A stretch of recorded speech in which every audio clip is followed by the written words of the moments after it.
activity in the border areas.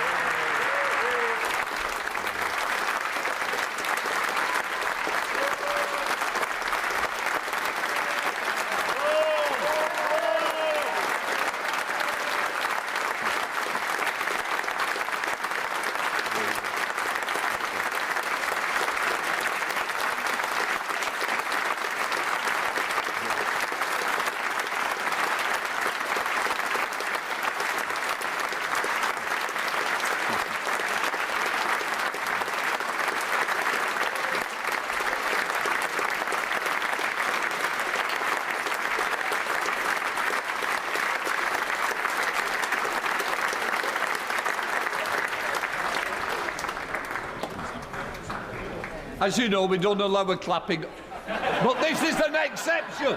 Right, Minister. Me just to say welcome back to the honourable friend for South Thanet. Yeah.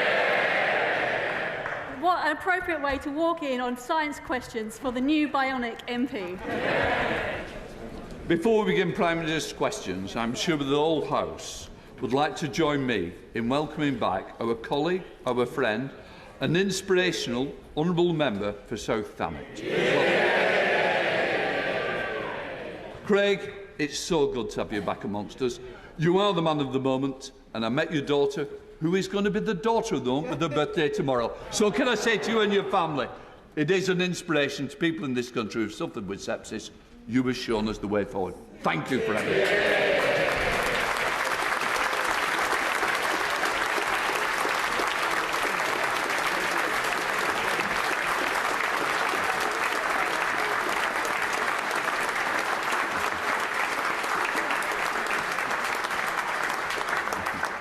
And that's the only reason I allow clapping. Can I say to Craig Mackinlay? Yeah!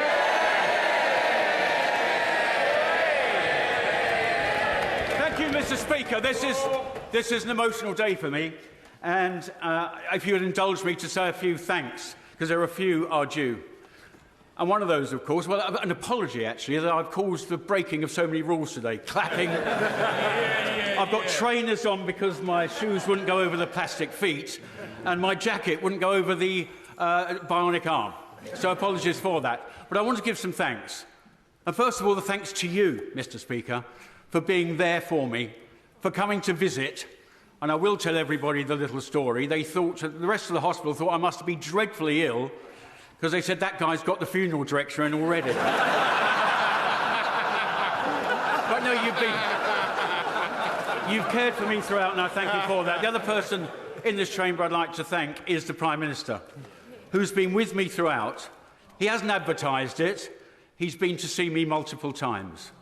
And to me, that shows the true depth of the character of the Prime Minister, and thank you for that. And to my wife, who's in the chamber, and my daughter and other family members, my father-in-law. I'd like to thank my wife for being there every single day of those many months in hospital. And she could only do that because of the support of family behind her. And in the public gallery, they can't quite see me, unfortunately, are many of the staff from the NHS who took me from where I was, close to death,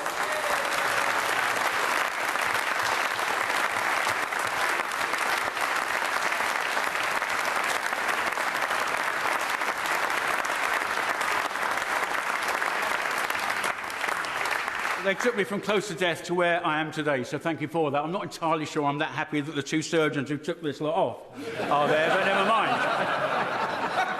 But can I ask the Prime Minister, there is a question here. Prime Minister, can we please ensure that we embed recognition of early signs of sepsis? It wouldn't have worked for me. Mine was too quick and too sudden. But for many people, they do get a few days. If we can stop somebody ending up like this, I would say that's a job well done.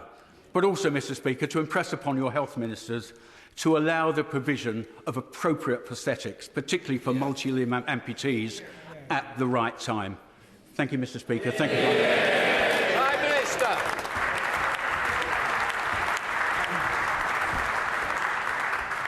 Mr. Speaker, it's so wonderful to hear from my honourable friend. Can I thank him for his kind words, but also personally pay tribute to his family who are here. And I know firsthand the extraordinary job they did to support him over the past several months, and they all deserve our absolute admiration and thanks for what they've done. And on the substantive question that he raises, before I do that, can I also join him in paying tribute to the NHS workers who looked after him? He's right that sepsis is a devastating condition, and we're working hard to raise awareness of it, and I know that he will play a leading role in doing that. And without getting into all the details, I'll just say that he is right. The NHS itself has recognised this morning that more needs to be done, and I can assure him that we will do that. The Right Honourable Friend will discuss with him shortly, as will I, his suggestions on how we can improve care and awareness for people. But I'll end where I started earlier today, Mr Speaker, and just say, Craig, you've inspired each and every one of us. Thank you. That completes Prime Minister's questions.